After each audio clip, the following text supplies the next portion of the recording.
আমার জায়গায় যদি আজকে অন্য কেউ হতো তাহলে আপনাদের কাউকে বাড়ি ঘরে থাকতে দিত না।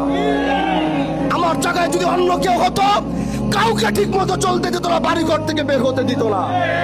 আমি আপনাদের বাক স্বাধীনতা দিয়েছি, আমার নামে লেখালেখি করবেন। আমি সেই স্বাধীনতা শিবচরের মানুষকে দিয়েছি। আগের এমপির বিরুদ্ধে দেশের একজন কেউ কলম ধরতে পারে নাই। আমি এই শিবচরের মানুষকে সেই বাক স্বাধীনতা দিয়েছি। গঠনমূলক যদি সমালোচনা থাকে আপনারা করেন, আমার কোনো আপত্তি নাই। আমি শিবচরের সাংবাদিকদেরকে আমি সেই বাক স্বাধীনতা দিয়েছি, সেই কলম চালানোর অনুমতি দিয়েছি। তুই গঠনমূলক আলোচনা হয়, আপনারা আমার বিরুদ্ধে উঠান। আমি জবাবদিহিতার মধ্যে থাকতে চাই, আমি জবাবদিহিতার বাইরে কোনো কাজ করতে চাই না।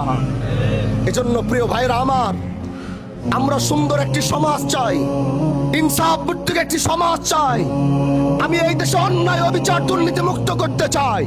আমি বারবার বলছি, যারা চাঁদাবাজি করছেন, আমি বারবার বলছি, যারা অন্যায় করছেন, মাদক ব্যবসা করছেন, শুধু রমজান দেখে একটু ছাড় দিচ্ছি, ভালো হয়ে যাওয়ার সুযোগ দিচ্ছি, কিন্তু মনে রাখতে হবে ঈদের পরে চাঁদাবাজদের আগুন ধরিয়ে দিব আমি।